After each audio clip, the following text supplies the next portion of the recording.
Hello नमस्कार। दर्शनम academy के ऑनलाइन प्लेटफॉर्म पर आप सभी का बहुत बहुत स्वागत है। आज हम मध्य प्रदेश के इतिहास का चतुर्थ वाला भाग आज पढ़ने वाले हैं। इससे पहले हमने महाजनपद काल पढ़ा था। महाजनपद काल की लिंक आपको डिस्क्रिप्शन में मिल जाएगी, वहाँ से आप उसको देख सकते हैं। आज हम मौर्य काल के बारे में पढ़ने वाले हैं। जो मध्य प्रदेश से जुड़ा हुआ मौर्य काल से संबंधित इतिहास है उसको हम पूरा अच्छे से देखने वाले हैं। और ख़ास रूप से ये डिज़ाइन किया गया है मध्य प्रदेश लोक सेवा आयोग 2024-25 को ध्यान में रखते हुए।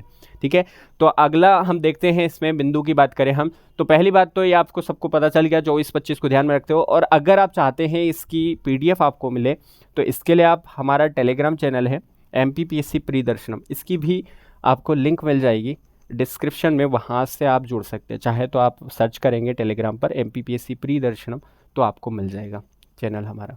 अगला देखते हैं। देखिए ये सिलेबस निर्धारित कर रखा है लोक सेवा आयोग के द्वारा।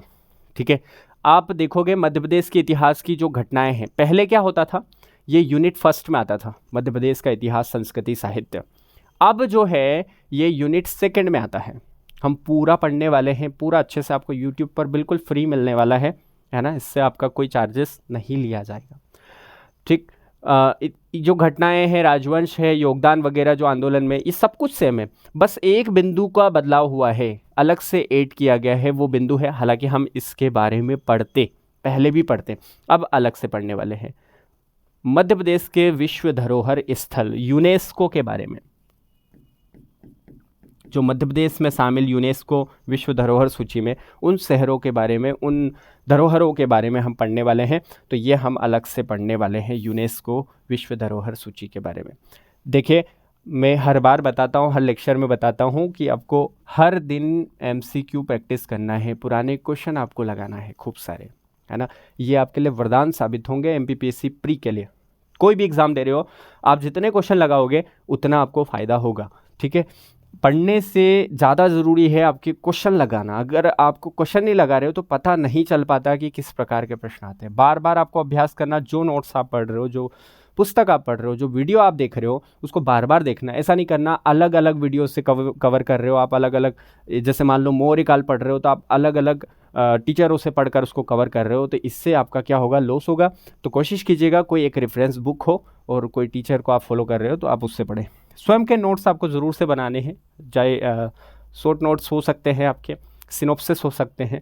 छोटे नोट्स बनाना ताकि आपको रिवीजन में आसानी हो। इतनी बातें आपको समझ में आ गई हैं। अब हम देख लेते हैं मौर्य काल के बारे में। ठीक, सबसे पहले आपको ध्यान रखना है, मौर्य काल पढ़ने से पहले हम ध्यान दे देते हैं कुछ बातों को लेकर।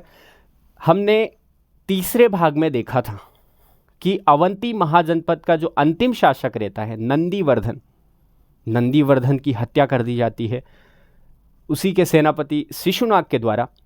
और शिशुनाग क्या करता है, अब महाजनपद काल खत्म हो गया, अब अवंती को मिला लिया। ठीक है, अवंती को मिला लिया, किसमें, मगध में मिला लिया शिशुनाग ने। और शिशुनाग क्या करता है, नागवंश की स्थापना कर देता है। ये वही शिशुनाग हैं जिन्हें बौद्ध धर्म का संरक्षक और बौद्ध धर्म का संहारक माना जाता है। ऐसा क्यों, आगे हम और भी चर्चा करेंगे जब नागवंश हम पढ़ने वाले हैं। मौर्य काल के बाद हम नागवंश पढ़ेंगे।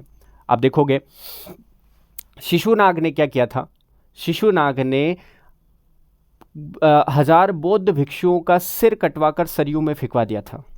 तो इस तौर पर देखा जाता है कि शिशुनाग क्या था, बौद्ध धर्म का संहारक था। और एक तरफ देखने को मिलता है कि शिशुनाग ने ही क्या किया था, सांची स्तूप और भरहुत स्तूप का जीर्णोद्धार करवाया था, मरम्मत करवाई थी, तोरण द्वार का निर्माण करवाया। यानी एक तरफ तो काम कर रहे हैं अच्छा, एक तरफ बुरा काम कर रहे हैं। तो एक बड़ा विभेद देखने को मिलता है, मतभेद देखने को मिलता है इतिहासकारों में कि शिशुनाग को आप क्या कहोगे, संहारक कहोगे या संरक्षक कहोगे। तो ये बातें कुछ मतभेद का विषय बनी थी बाद में, तो हम उनके बारे में और आगे हम चर्चा कर लेंगे।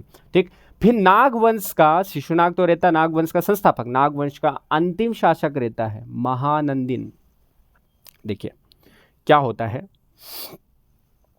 कुछ बातें हम ध्यान रख लेते हैं। सबसे पहले आता है नंदीवर्धन, अवंती का अंतिम शासक।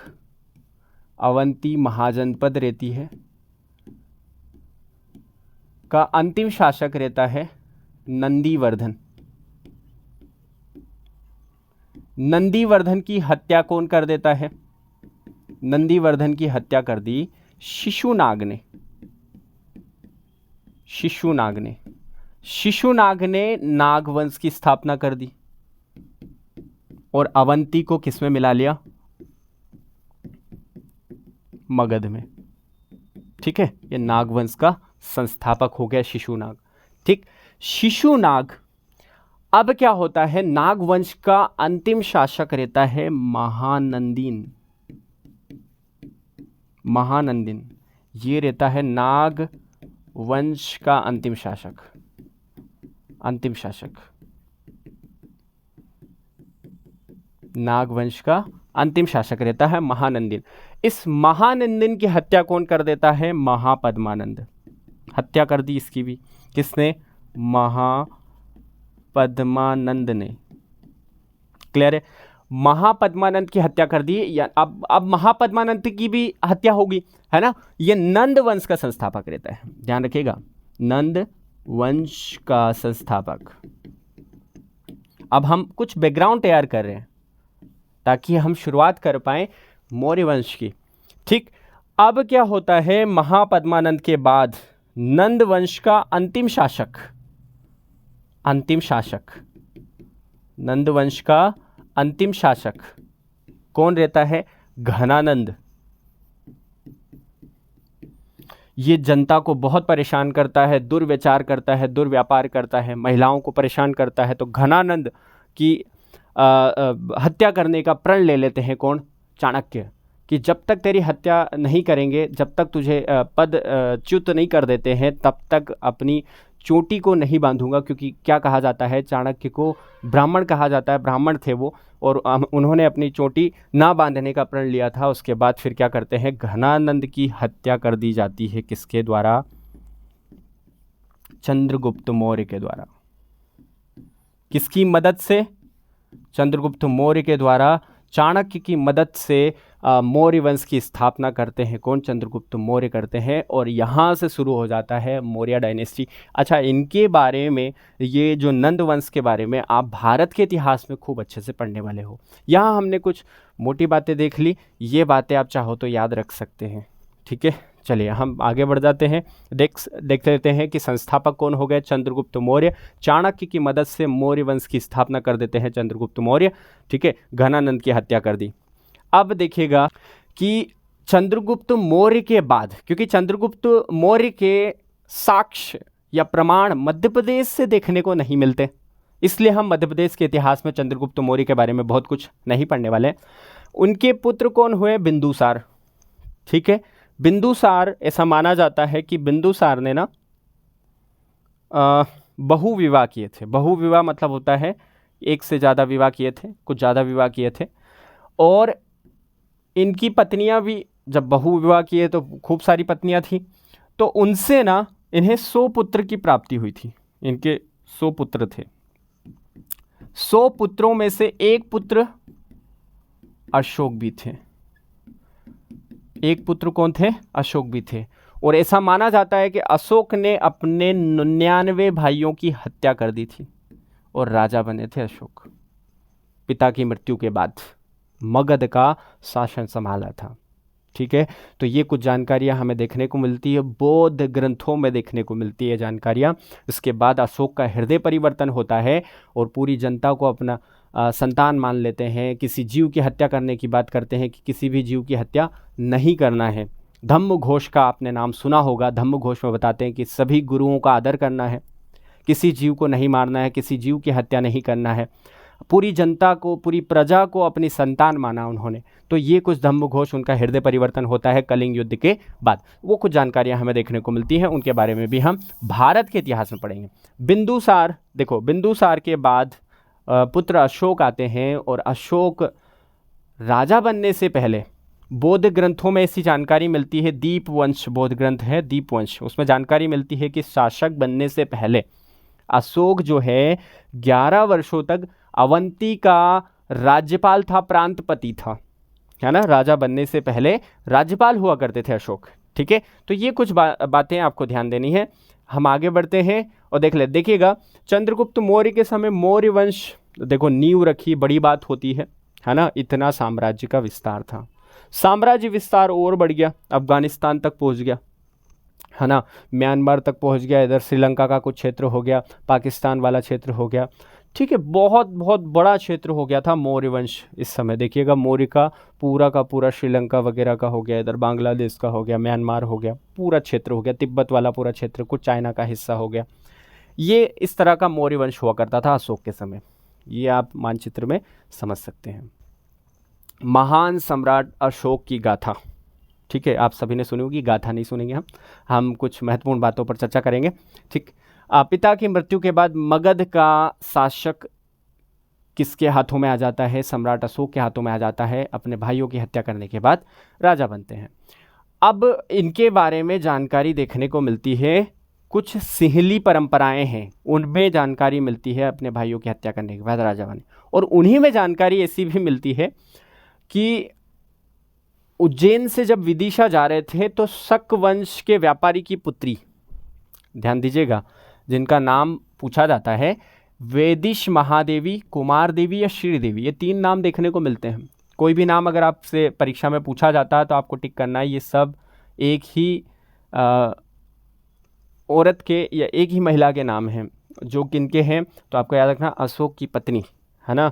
तो उनसे व्यापारी की पुत्री, शक वंश के व्यापारी की पुत्री श्रीदेवी से इनको प्रेम हो जाता है, बाद में प्रेम विवाह करते हैं ये, है ना। ये कहाँ देखने को मिलती है ये जानकारी? सिंहली परंपरा। आप बोलोगे सिंहली परंपरा क्या होती है? सिंहली परंपरा उसे कहा जाता है, श्रीलंका में एक सिंहल द्वीप पड़ता है, उस सिंहल द्वीप पर जो भाषा बोली जाती है उसे सिंहली कहा जाता है, और उस धर्म को मानने वाले सिंहली बौद्ध कहलाए। तो उनमें जानकारी देखने को मिलती है, सारी सिंहली परंपरा की बात हो रही है। तो श्रीलंका में एक ग्रंथ वगैरह लिखिएगा, उनकी बात है, ठीक है। चलिए, अब इनका विवाह हो गया, उसके बाद विवाह हुआ, उन्हीं की याद में फिर इन्होंने वैश्य टेकरी का निर्माण करवाया उज्जैन में, ठीक है। एक प्रकार का स्तूप है ये, टेकरी लिखा हुआ है। चलिए, इनसे फिर 2 संतान की प्राप्ति होती है, इन्हें 2 कमल खिलते हैं। एक संघमित्रा पुत्री होती है और एक पुत्र होते हैं उनके महेंद्र। दोनों को ये श्रीलंका भेज देते हैं प्रचार प्रसार के लिए कि आपको क्या करना है, बौद्ध धर्म का खूब प्रचार प्रसार करना है। आपने एक बात देखी होगी कि हिंदुस्तान से ज़्यादा बौद्ध धर्म का प्रचार प्रसार भारत के बाहर हुआ। जापान में बौद्ध धर्म को मानने वाले बहुसंख्यक आपको मिल जाएंगे, चाइना में आपको बहुसंख्यक मिल जाएंगे, सिंगापुर में आपको बहुसंख्यक मिल जाएंगे, म्यांमार में आपको बहुसंख्यक मिल जाएंगे, श्रीलंका में, यानी भारत के बाहर जितने भी बौद्ध भिक्षु थे ना, जो बहुत महान महान बौद्ध भिक्षु थे, वो भारत के बाहर इसका प्रचार करने पहुंच गए, और भारत के अंदर इतना प्रचार प्रसार नहीं हो पाया, इसलिए बौद्ध धर्म आज भारत में ख़त्म सा हो गया, ठीक है। चलिए, और अगर हम बात करें बौद्ध धर्म का जो पूजा स्थल होता है, जिसे हम मंदिर बोलते हैं, तो उसका नाम क्या लिया जाता है ना। बौद्ध धर्म में मंदिर को क्या कहा जाता है? वो चैत्य कहते हैं, ठीक है। ये कुछ बातें हैं, ध्यान दीजिएगा। अगला हम देखते हैं मौर्य काल से संबंधित कुछ प्रमुख अभिलेख। देखो, यहाँ से मेंस वाला पार्ट भी पूछा जा सकता परीक्षा में। कैसे पूछे जाएंगे?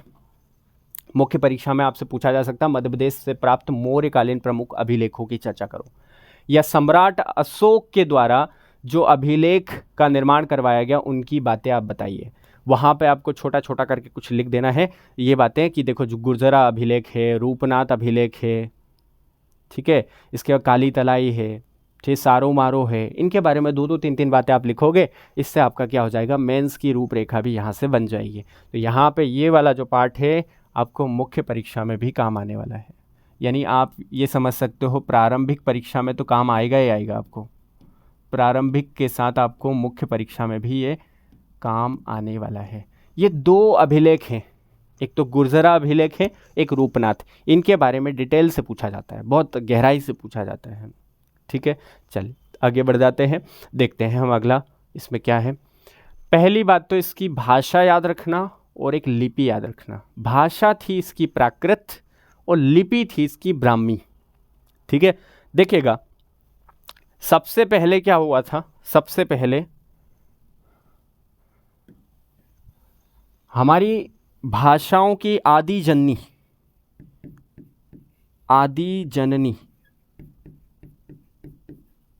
भाषाओं की आदि जननी किसको माना गया? भाषाओं की आदि जननी हमारी संस्कृत भाषा को माना गया, संस्कृत को माना गया। संस्कृत में भी दो भाग हो गए, एक तो वैदिक हो गया और एक लौकिक हो गया। ठीक है, वैदिक में क्या हुआ, वेद, उपनिषद, आरण्यक, ब्राह्मण ग्रंथ, ये सब लिखे गए, ब्राह्मण ग्रंथ ये सब लिखे गए। जबकि लौकिक संस्कृत में क्या हुआ, रामायण और महाभारत लिखी गई, महाभारत लिखी गई। ये हिंदी वाले पार्ट में आप पढ़ने वाले हो, इसका हिंदी का साहित्य जो पढ़ते हैं ना उसमें पढ़ते हैं ये सब बातें। ठीक है, और भारत के इतिहास में भी ये पढ़ा जाता है। लौकिक संस्कृत सरल है, जनता से जुड़ने के लिए इसकी भाषा शैली सरल है। ठीक है, वैदिक संस्कृत की जो संस्कृत है वो थोड़ी गुड़ है, जिसको समझने में आसानी नहीं होती है। ठीक है, तो लौकिक संस्कृत के बाद क्या हुआ, पाली का जन्म हुआ, पाली का जन्म हुआ। ठीक है, पाली के बाद प्राकृत आई। ठीक है, पाली के बाद क्या आई, प्राकृत भाषा आई, और प्राकृत के बाद आई अपभ्रंश। अपभ्रंश के बाद अवहट का रूप देखने को मिला। अवहट एक बिगड़ा हुआ रूप है। अवहट के बाद आई हमारी खड़ी बोली हिंदी। जो मैं आपके सामने बोल रहा हूँ ये हिंदी में बात कर रहा हूँ आपसे मैं, है ना, एक खड़ी बोली हिंदी की बात कर रहे हैं हम। तो खड़ी बोली हिंदी आई, खड़ी बोली हिंदी की बात कर रहे हैं हम, जो आज हम बोलते हैं हमारी भाषा की बात हो रही है, हिंदी। तो हिंदी की आदि जननी कौन हो गए, हमारी संस्कृत भाषा। तो कुछ इस प्रकार से ये क्रम चला, और यहाँ पर हम बात करें प्राकृत भाषा की बात करें। ठीक है, प्राकृत भाषा की बात हो रही है। ठीक है, ये भाषा प्राकृत हो गई। लिपि, और लिपियों की, सभी लिपियों की जननी मानी जाती है ये ब्राह्मी लिपि, है ना, ब्राह्मी लिपि। ठीक है, जो हम लिखते हैं ना इस तरह से दाएं से बाएं, ये ब्राह्मी लिपि है हमारी। देवनागरी लिपि ब्राह्मी लिपि से ही निकली है, यानी हमारी हिंदी भाषा, संस्कृत भाषा किस में लिखी जाती है, देवनागरी में लिखी जाती है। और देवनागरी कहाँ से आई है, ब्राह्मी से। खोजकर्ता हो गए लालचंद शर्मा। ये बिंदु आपको सबको याद कर लेना है। अगला बात करते हैं, इस अभिलेख में अशोक का नाम क्या देखने को मिलता है, देवनाम प्रियदर्शी। अशोक का नाम, इसमें अशोक देखने को नहीं मिलता है, देवनाम प्रियदर्शी। ये किसकी बात करें हम, गुर्जरा अभिलेख, जो कहाँ से प्राप्त हुआ, दतिया से। तीसरा बिंदु आपको याद रखना है, इस अभिलेख में भारतीय उपमहाद्वीप के लिए एक शब्द का उपयोग किया गया, जम्बू द्वीप। आप सबको पता है भारत के अलग अलग नाम देखने को मिलते हैं, जम्बू द्वीपे, भारत खंडे, भारत भूमि, भारत वर्षे। ठीक है, इस तरह का आपको देखने को मिलता है। तो ये जम्बू द्वीप शब्द कहाँ से मिला है, गुर्जरा शिलालेख में इसका पहली बार उपयोग हुआ था। ठीक है, चलिए इतनी बातें गुर्जरा में आपको याद रखना है। अब हम बात कर लेते हैं रूपनाथ शिलालेख, जो कटनी से प्राप्त हुआ है। देखो यहाँ पर भाषा है गुर्जरा की प्राकृत, जबकि रूपनाथ की भाषा है पाली, और लिपि तो ब्राह्मी ही रही पूरी, मौर्यकालीन लिपि। देखिएगा अगला, इसमें हम बात करते हैं बिंदु की। तो एक विशेष बिंदु याद रखना, अशोक ने बौद्ध धर्म ग्रहण करने से पहले यहीं पर धम्म घोष किया था, यहीं पे धम्म घोष किया था। आप कहोगे धम्म घोष क्या होता है, धम्म घोष का मतलब होता है, ये धर्म से संबंधित नहीं है। याद रखिएगा, हम धम्म घोष वहाँ देते तो हमें लगता धर्म होगा, कुछ धर्म का प्रचार प्रसार, धर्म से संबंधित नहीं है। ये राजाज्ञा है, आदेश है एक प्रकार का। इसमें बताया गया कि किसी भी जीव की हत्या नहीं करना है। यानी अशोक ने बौद्ध धर्म ग्रहण करने के बाद एक परिवर्तन देखने को मिला है कि किसी जीव को नहीं मारना है, क्योंकि कलिंग युद्ध के बाद बहुत खून खराबा हुआ। उसके बाद अशोक ने निर्णय लिया कि नहीं, जीवों की हत्या करना बुरी बात है ना, किसी भी जीव के साथ हिंसा करना बुरा है। तो धम्म घोष किया था। इसकी जानकारी यहाँ से मिलती है रूपनाथ से। ठीक है, अपने गुरु की आज्ञा का पालन करना है, और पूरी की पूरी जो प्रजा है वो संतान के रूप में देखा उन्होंने कि ये पूरी प्रजा मेरी संतान है। तो ये धम्म घोष किया था अशोक ने। इस अभिलेख में अशोक ने स्वयं को बौद्ध का, भगवान बुद्ध का अनुयायी कहा, और इसी अभिलेख में अशोक के शासन काल की भी जानकारी हमें देखने को मिलती है। ये कुछ बातें हैं जो आपको रूपनाथ में याद रखनी है। कुछ और अभिलेख हैं अशोक के, वो हम देख लेते हैं। सांची स्तंभलेख या संघ भेद अभिलेख भी बोलते हैं, जो सांची रायसेन से प्राप्त हुआ। इसमें संघ भेद रोकने के संबंध में कुछ राजाज्ञा दी गई है। संघ भेद रोकना मतलब ये होता है कि किसी भी प्रकार से आपको फूट नहीं डालना है, राज्य में, धर्म में किसी भी प्रकार का फूट नहीं डालना, उसके लिए कुछ राजाज्ञा जारी की गई है। उसके लिए कुछ दंडात्मक कार्यवाही के तौर पर कुछ नियम बताए गए हैं। ठीक है। सारो मारो अभिलेख जो पन गुराड़िया सीहोर से प्राप्त हुए हैं। अशोक के पुत्र महेंद्र की यात्रा का बारे में ये वर्णन करते हैं। अभिलेख किसकी बात करें हम? सारो मारो की। ये दो अभिलेख और आपको याद रखना है अलग से। देखो, एक तो है कसरावत खरगोन से प्राप्त हुआ, इनमें कुछ ज़्यादा नहीं, आपको बस नाम याद रख लेना है। और एक आपको काली तलाई याद रखना जो कटनी से प्राप्त हुआ है। ठीक है, तो ये 4 अभिलेख आपको याद रखने हैं जो अशोक के अभिलेख हुए। अब हम बात कर लेते हैं स्तूप की, बात कर लेते हैं। देखो, स्तूप की बात करने से पहले एक विशेष बिंदु और याद रख लो। कर्नाटक का मास्की नेत्तूर उडेगोलम अभिलेख और दतिया का गुजरा अभिलेख, यहाँ पर अशोक का व्यक्तिगत नाम आपको अशोक देखने को मिलेगा। ठीक है, अशोक का नाम क्या देखने को मिलेगा? अशोक ही देखने को मिलता है। ये विशेष बातें याद रख लेना कि अशोक का नाम अशोक कितने अभिलेखों में देखने को मिलता है। तो 4 अभिलेख, कर्नाटक के 3 और मध्य प्रदेश का दतिया का 1। अब देखते हैं कुछ मौर्यकालीन स्तूप। यहाँ से भी मेंस का प्रश्न आपका बन सकता है, तो आप विशेष याद रखिएगा। हम अलग से हालांकि पढ़ने वाले हैं, मुख्य परीक्षा है ना, जल्द शुरू होगा। मुख्य परीक्षा के बारे में हम अलग से टारगेट करने वाले हैं। याद रखिए, सांची स्तूप जो कहाँ पड़ता है? रायसेन में पड़ता है। कहाँ पड़ता है? रायसेन में पड़ता है। निर्माता कौन है? सम्राट अशोक। जीर्णोद्धार किसने करवाया था? सर जॉन मार्शल, है ना, सर जॉन मार्शल ने इसका जीर्णोद्धार करवाया था। सर जॉन मार्शल के बारे में आप याद रखना, ये अंग्रेज़ थे। इन्होंने इसका, पहले क्या हुआ करता था, सर्वेक्षण विभाग के द्वारा कुछ गठित समिति होती थी, उनमें कुछ अध्यक्ष होते थे, कुछ सदस्य होते थे, उनके द्वारा इनका जीर्णोद्धार करवाया जाता था। ठीक है, अब ध्यान दीजिएगा, मरम्मत और तोरण द्वार का निर्माण किसने करवाया? पुष्यमित्र सुंग। मैंने आपको पहले बता दिया, ये संहारक भी थे और संरक्षक भी थे, है ना।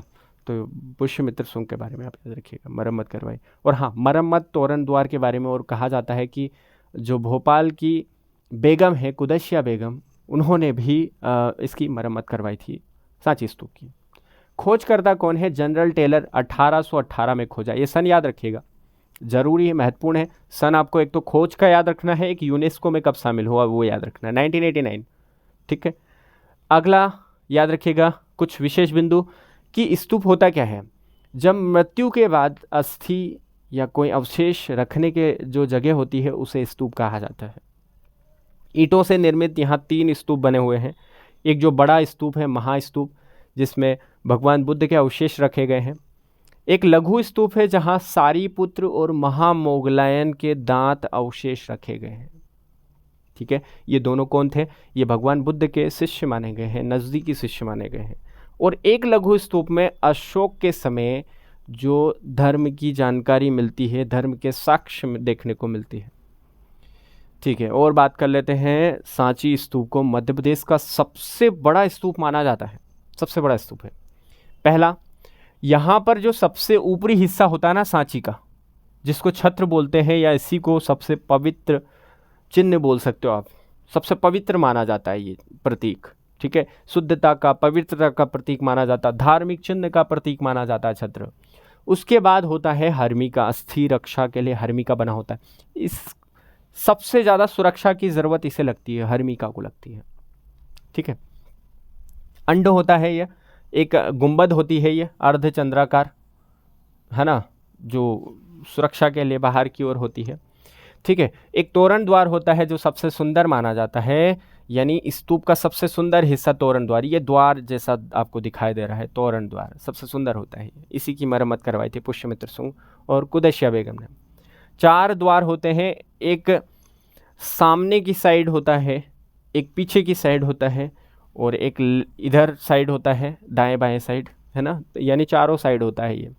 ठीक है, अब ध्यान दीजिएगा, तोरण द्वार मेधी होता है। मेधी ये आपको दिख रहा होगा, अंड के बाहर एक प्रदक्षिणा पथ बना हुआ है। ठीक है, उसको मेधी कहा जाता है। और सबसे लास्ट में होता है बाहर की साइड स्तूप की रक्षा के लिए एक रेलिंग बना होता है जिसे वेदिका कहा जाता है। तो ये कुछ बातें हैं, आपको ध्यान रखना है। एक प्रश्न आपसे पूछ रहा हूँ, आप सभी इसका ज़रूर से जवाब दीजिएगा। हमारे भारतीय करेंसी के किस नोट पर सांची स्तूप बना हुआ है? सभी जवाब दीजिएगा प्लीज़, ठीक है। आप ज़रूर से एक जवाब दीजिएगा कि सांची स्तूप किस नोट पर बना हुआ है, ठीक है। मध्य प्रदेश से प्राप्त मौर्यकालीन प्रमुख स्तूपों की अगर हम बात करें तो अगला है भरहूत स्तूप, ठीक है। भरहूत स्तूप की हम बात करते हैं जो कि ब्राह्मी लिपि में है। आप सबको पता है मौर्यकालीन लिपि ब्राह्मी थी, ठीक है। स्थान कहाँ पर पड़ता है? सतना में पड़ता है। सतना उच्चहरा कहा जाता था, है ना, वहाँ पे प्राप्त हुआ ये। निर्माता कौन? सम्राट अशोक है। खोजकर्ता कौन हुए? Alexander Cunningham. अलेक्जेंडर कनिंघम ने इसकी खोज की थी 1873 में, ठीक है, ये ध्यान रखिएगा। अलेक्जेंडर कनिंघम की बात करें तो अलेक्जेंडर कनिंघम को आपको सबको पता है भारतीय पुरातत्व विभाग से जुड़े हुए या अध्यक्ष भी रहे पुरातत्व सर्वेक्षण विभाग के। अलेक्जेंडर कनिंघम, उनकी बात हम कर रहे हैं। मरम्मत करवाई पुष्यमित्र शुंग ने। आज आप देखोगे ना तो ये देखने को नहीं मिलता, इसके कुछ अवशेष ही बचे हैं भरहूत स्तूप के, जो कलकत्ता संग्रहालय में सुरक्षित रखे हुए हैं, बस, ज़्यादा कुछ नहीं बचा इसमें। कुछ और अन्य मौर्यकालीन स्तूपों की हम चर्चा करें तो आप ध्यान दीजिएगा। एक तो है वैश्य टेकरी जो कानीपुरा उज्जैन में पड़ता है, पहले भी हमने चर्चा की कि उनकी पत्नी श्रीदेवी की याद में वैश्य टेकरी का निर्माण करवाते हैं अशोक, ठीक है। अगला है तुमेन स्तूप जो अशोकनगर में पड़ता है। ये नाम याद रख लेना बस, या कहाँ जुड़े हुए हैं, उनका स्थान कहाँ से प्राप्त हुए हैं, ये आपसे परीक्षा में पूछा जा सकता है। देऊर कोठार रीवा से प्राप्त हुआ। अच्छा, देऊर कोठार याद रखिएगा। एक है सीहोर से प्राप्त हुआ पन गुराड़िया, सीहोर से प्राप्त हुआ, ठीक है। नवदा टोली और कसरावत ये दोनों महेश्वर से, ठीक है। महेश्वर से नवदा टोली और कसरावत खरगोन से प्राप्त हुआ है। हालांकि महेश्वर कहाँ पड़ता है? खरगोन में पड़ता है, ठीक है। और तीन आपको एक साथ याद रखना, सत्यधारा, सोनारी, अंधेरी, ये तीनों रायसेन से प्राप्त हुए हैं। सत्यधारा, सोनारी, अंधेरी, इतनी बातें आपको मौर्य काल में याद रखना है। यानी मौर्य काल में मध्य प्रदेश से जुड़ा हुआ इतिहास केवल इतना ही आपको पढ़ना है, इसमें कोई बिंदु हमने नहीं छोड़ा है, आपका सारा कंप्लीट हो चुका है। अब हम मिलते हैं। अगला जो लेक्चर आपका रहने वाला है वो शुंग वंश पर रहने वाला है, ठीक है। तो आप सभी का दर्शनम एकेडमी से जुड़ने के लिए बहुत बहुत धन्यवाद।